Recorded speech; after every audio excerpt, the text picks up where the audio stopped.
బైబిల్లో ఉన్న స్కిటే చెప్తున్నాను. యేసు ప్రభు వారు ఒకసారి ఆ దారి గుండా వెళ్తున్నప్పుడు జరిగిన సంఘటనలు అన్నమాట. ఓకేనా? ఇప్పుడు రండి నాన్న.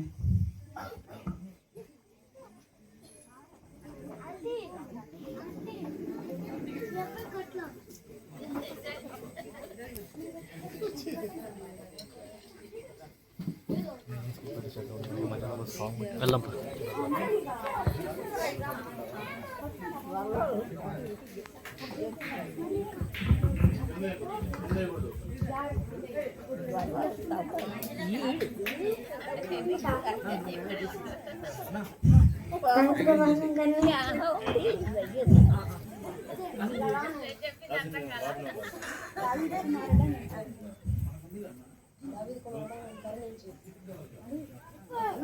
దావత్ కుమార్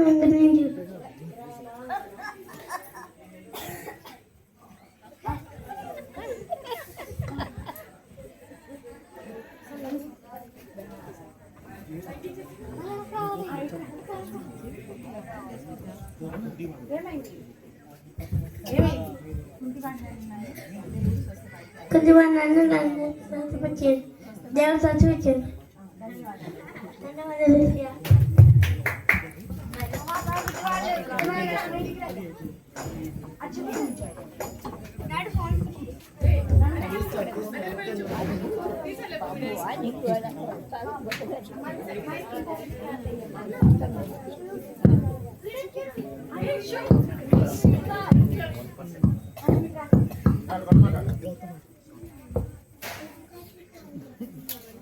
దావత్ కుమారుడా నన్ను కరుణించు. ఇది నేను చేయగలను. నీవు నమ్ముచున్నావా? అవును ప్రభు, నమ్ముచున్నాము. నీవు నమ్ముచున్నది నీకు జరుగును గాక.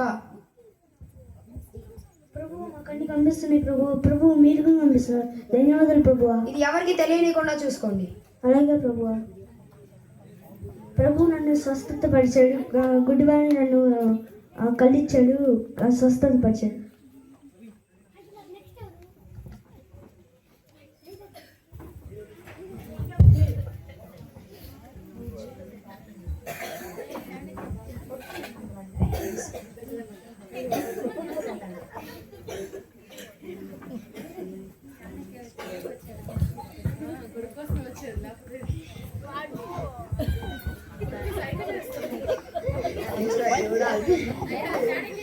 దేవుడా ఈ అబ్బాయికి దెయ్యం బట్టి బాగా బాధపడుతున్నాడు.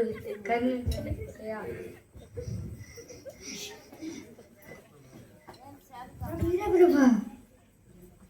ధన్యవాదాలు ప్రభా.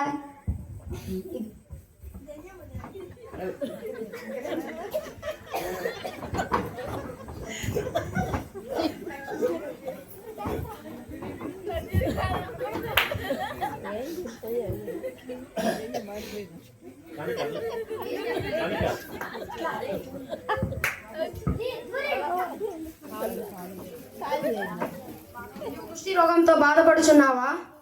ఎన్ని సంవత్సరాల నుంచి?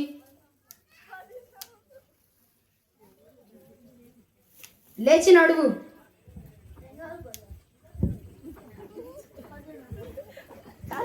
దేవునికి స్తోత్రం. హల్లెలూయా. అంటే దేవుడు మొట్టమొదటిగా స్వస్థపరిచే దేవుడిగా నేను చెప్పాలని ఈ సందేశం ద్వారా తెలియజెప్పాలనుకున్నాను. ఏంటంటే మొదటిగా ఫస్ట్ ఎవరిని స్వస్థపరిచాడండి దేవుడు? రాబాబు ఇట్లా నించోండి, అక్కడి నించోండి, ఒక ఫోటో తీద్దాం. అక్కడి నుంచి ఫస్ట్ ఎవరు? కుంటివాడిని దేవుడు స్వస్థపరిచాడు. నెక్స్ట్ ఎవరు?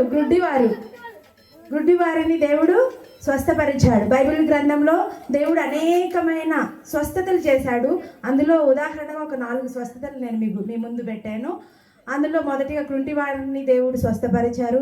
తర్వాత గుడ్డితనంతో బాధపడుతున్న వారిని దేవుడు స్వస్థపరిచారు. నెక్స్ట్ దయ్యము పట్టిన వారికి విడుదల కలిగింది యేసు నామంలో. తర్వాత ఎవరికి జరిగిందమ్మా? కుష్టు వ్యాధితో బాధపడుతున్న ఒక వ్యక్తికి.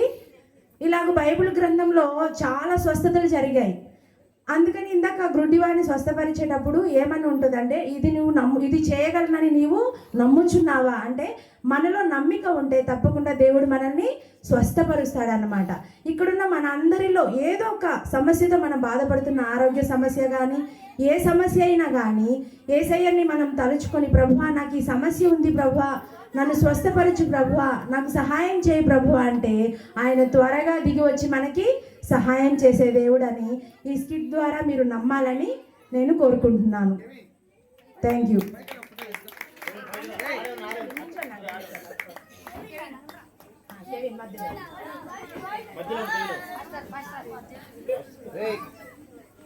చూడండి ఒకసారి.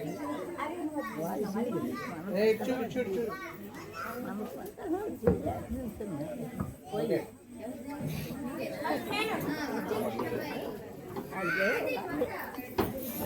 నెక్స్ట్ సాంగ్ ఎవరమ్మా?